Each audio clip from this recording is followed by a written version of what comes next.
हमारे व्यस्त जीवन में ईश्वर की आवाज़।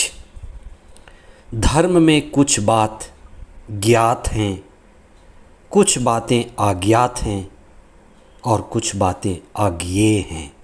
ईश्वर के विषय में कुछ जाना गया है जो प्रकट हुआ है, प्रकाशित हुआ है। कुछ नहीं जाना गया है, रहस्य है। कुछ नहीं भी जाना जा सकता, कुछ अज्ञेय रह जाता है। आज पवित्र त्रित्व का पर्व है, पेंतेकोस्त के बाद का इतवार, जब हम एक ईश्वर में तीन जन पर चिंतन करते हैं। हम यही प्रार्थना करें कि हम ईश्वर के रहस्य को अधिक से अधिक जानने का प्रयत्न करें। 8वां सामान्य रविवार, पवित्र त्रित्व का पर्व 26 मई 2024। पहला पाठ विधि विवरण ग्रंथ अध्याय 4 पद संख्याएं 32 से 34, 39 तथा 40।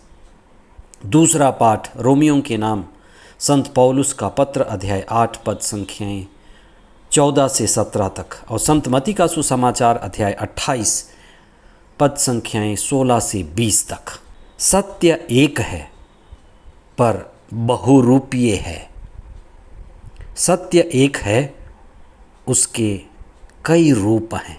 सत्य तो एक ही है, लेकिन वही एक सत्य विभिन्न रूपों में प्रकट होता है, अवतार लेता है। पूर्ण अवतार।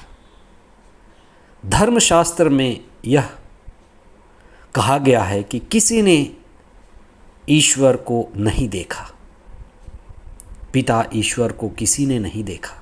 पिता की गोद में रहने वाले एकलौते पुत्र ने उसे प्रकट किया है।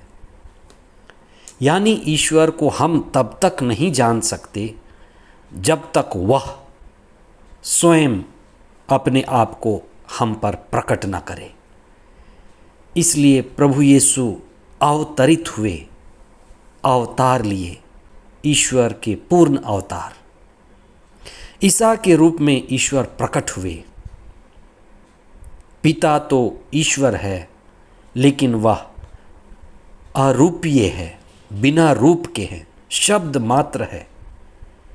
इसीलिए संत यूहन्ना के सुसमाचार अध्याय 1 पद संख्या 14 में कहा गया है, शब्द ने शरीर धारण किया। पिता शब्द है और वही पुत्र बना शरीर के रूप में। हमने उसकी महिमा देखी है। पिता अदृश्यवान है, निराकार है। पुत्र शरीर धारण किया और हमारे बीच में निवास किया। उन्होंने शिष्यों के बीच चिन्ह दिखाए, चमत्कार दिखाए, दुख भोग मृत्यु से गुजरे। एक ईश्वर में तीन जन हैं, पिता, पुत्र और पवित्र आत्मा। ईसा ने पवित्र आत्मा देने का वचन किया और वे स्वयं पवित्र आत्मा से भरे थे।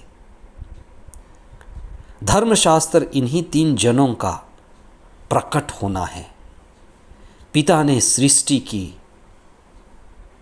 पुत्र ने सारी सृष्टि को दुख भोग और क्रूस मृत्यु के द्वारा बचाया और पवित्र आत्मा शुद्ध करता है, पवित्र करता है और संचालित करता है। आज के पहले पाठ में ईश्वर के विभिन्न रूपों के बारे में कहा गया है। ईश्वर आग के खंभे के रूप में, आकाश में बादल के रूप में, आकाशवाणी के रूप में, अदृश्य रूप में प्रकट होता है। वहीं ईसा के द्वारा वह पूर्ण सत्य बनकर, सत्य मार्ग और जीवन बनकर शिष्यों के बीच प्रकट हुआ और ईसा ने पवित्र आत्मा दिया। इसलिए आज के सुसमाचार में ईसा ने शिष्यों से कहा, तुम पिता, पुत्र और पवित्र आत्मा के नाम पर सबों को शिष्य होने का वरदान दिया। इसीलिए हम एक सत्य और उसके विभिन्न रूप पर चिंतन करें। एकम सत विप्रा बहुधा वदंती। ईश्वर एक है, वही जीवन है, वही सत्य है और विभिन्न रूपों में वह इस संसार में प्रकट हुआ।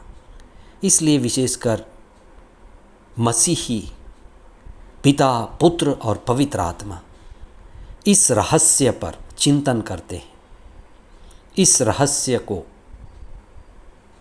संस्कारों के द्वारा मनाते हैं और पिता, पुत्र और पवित्र आत्मा त्रित्व ईश्वर के इस विशेष दिन हम यही प्रार्थना करते हैं कि हम ईश्वर के नज़दीक रहें, उनके रहस्य के सहभागी बने। ईश्वर कुछ ज्ञात है, कुछ अज्ञात है, कुछ अज्ञेय है। हम उसमें सम्मिलित हो जाते हैं, लेकिन हम उसको पूरी तरह से शायद नहीं जान पाए। हम यही प्रार्थना करते हैं कि हमारा विश्वास बढ़ता जाए इस जीवन में और इस जीवन के आगे भी। पवित्र त्रित्व का पर्व हमारे लिए आशीष और कृपा और विश्वास का वरदान लाए। आमीन।